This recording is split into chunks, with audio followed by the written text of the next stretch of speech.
Tonight, when the sun goes down, you are going to do something your ancient ancestors would have considered extraordinary.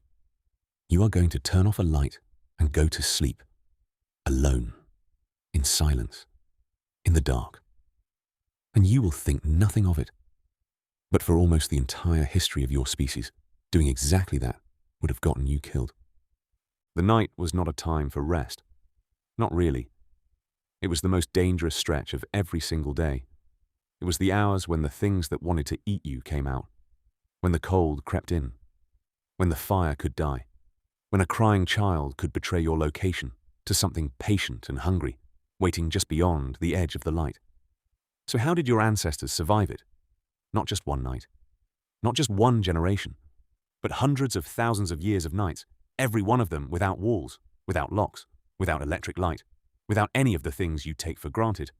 Right now, the answer is stranger and more fascinating than you probably think. Start with the darkness itself. You have been taught to think of night as a passive thing. The sun goes away. The world goes quiet. But for early humans living on the African savanna between 300,000 and 100,000 years ago, darkness was an active threat. Predators that could not compete with humans during the day came alive at night. Leopards, hyenas, lions. These animals had evolved over millions of years specifically to operate in low light. Their eyes were built for it. Your eyes were not. In pure darkness, you are nearly blind, and something that can see you when you cannot see it has an enormous advantage. Anthropologist David Sampson at the University of Toronto has studied sleep patterns in modern hunter-gatherer groups, and what he found overturns almost everything you thought you understood about how humans rest. The Hadza people of Tanzania, who live in conditions close to those of our distant ancestors, do not sleep in one long, unbroken block the way you probably do. They sleep in overlapping shifts. At almost any point during the night, at least one or two members of the group are awake. Not because they planned it, not because they assigned guard duties, but because their bodies evolved to stagger sleep naturally, so that the group was almost never fully unconscious all at once. Think about what that means. Your insomnia, your middle-of-the-night wakefulness, the way you sometimes lie awake at 2 in the morning for no obvious reason. That may not be a modern disorder. It may be an ancient protection. Your brain evolved to pull you back to the surface of consciousness at irregular intervals through the night, because the ancestors who slept too deeply and too completely did not survive to pass on their genes. But a staggered sleep schedule only helps if the group is in one place. And being in one place was not simple. Your ancestors did not have homes in any sense you would recognize. For most of human prehistory, the idea of a permanent structure was thousands of years away. What they had instead was the ability to read terrain, to find shelter, to choose, every single evening, the safest possible place to stop for the night. Archaeologist Ian Tattersall of the American Museum of Natural History has written about the cognitive demands this placed on early humans. Every evening required a rapid assessment. How high off the ground can we get? Is there water nearby? And does that mean predators are nearby too? Is this cave already occupied? Can we see in multiple directions? Is there enough fuel within reach to keep a fire going until dawn? These were not casual decisions. Getting them wrong had immediate, fatal consequences.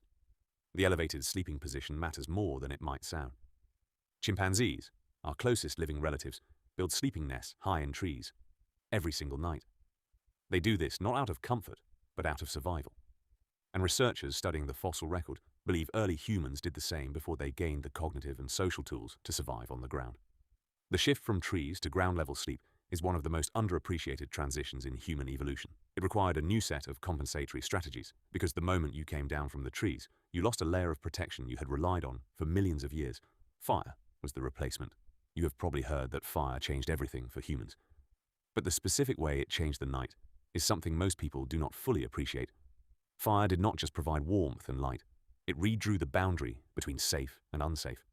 For hundreds of thousands of years, large predators had owned the night. Fire moved that boundary. It created a circle of safety that nothing with an instinctive fear of flames would willingly cross. It extended the social, productive hours of the day long past sunset, and it concentrated the group in a way that multiplied the protective effect of that staggered sleep pattern. Researcher Andrew Sorensen and his colleagues published findings in 2021 confirming fire-making tools at sites in France, dated to over 200,000 years ago. But the control of fire almost certainly stretches back much further than fire-making. Early humans likely carried embers from natural fires, maintaining them for days or weeks, long before they understood how to create fire from scratch. Think about what it took to maintain a flame on a multi-day journey across open terrain. The cognitive and social coordination required was extraordinary. And here is what fire did to human social life that almost no one talks about. It created the evening. Before fire extended the waking hours after dark, your ancestors likely did what most other animals do. They became inactive after sunset. Fire changed that. Suddenly, there were hours between darkness and sleep that had never existed before. Anthropologist Polly Wiesner of the University of Utah analyzed conversations recorded among the Jew/Hwanzi San people of Namibia and found a striking pattern. Daytime conversation was dominated by practical matters: food, resources, complaints, social politics. Evening conversations, held around the fire, were dominated almost entirely by storytelling, by myth, by the transmission of cultural memory. This is where your stories come from. The earliest human narratives were not written down. They were not painted on cave walls. Not at first. They were spoken around a fire in the dark, by people who understood that the night was dangerous and that one way to survive it was to fill it with meaning. The stories kept people awake. They kept the group oriented around a shared understanding of the world. They kept the fire watched. And they passed on survival knowledge in a form that was easier to remember than a list of instructions. You are, in the most literal biological sense, a creature built for the dark and shaped by it. Your circadian rhythm, the internal clock that regulates your sleep, your temperature, your hormone levels, it evolved specifically around the ancient pattern of light and dark on the African savanna. Your cortisol spikes before dawn to begin pulling you toward wakefulness. Your melatonin rises with the darkness. These are not quirks. They are ancient, carefully calibrated survival mechanisms. But there was one more thing your ancestors had at night that was more powerful than fire, more useful than terrain, more important than any tool. Each other. The group was the technology. Humans are not physically impressive animals. You cannot outrun most things that want to eat you. You cannot overpower them. Your claws are negligible. Your teeth are embarrassing. But in groups, with coordinated behavior, with the ability to communicate complex threats and plans in real time, you become something terrifying. A single human alone at night on the open savanna is prey. A group of 10 humans around a fire with sharpened weapons, taking turns sleeping, reading the darkness, and communicating everything they hear. That is a different proposition entirely. Researcher Kim Sterelny at the Australian National University has argued that human cognitive evolution cannot be separated from human social evolution. The brain you use to navigate the world today was not built for individual survival. It was built for group survival. The anxiety you feel when you are alone in an unfamiliar dark place, that is not irrational. That is your ancient social brain, registering an accurate threat assessment. You were never supposed to be alone at night. Your body knows it even when your conscious mind has forgotten. And so the night, for hundreds of thousands of years, was not a pause in human life. It was one of its most intense arenas.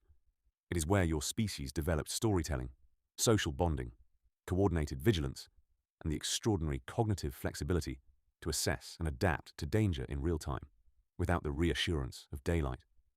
Tonight, when you turn off your light and feel that small, irrational flicker of unease before you fall asleep, you are feeling something real. You are feeling the ghost of every night your ancestors survived so that you could exist. You are feeling the ancient dark. And the fact that you can close your eyes and let it take you, safe and warm and alone, is the most remarkable thing about you. The night has not changed. You have. And it took a very long time.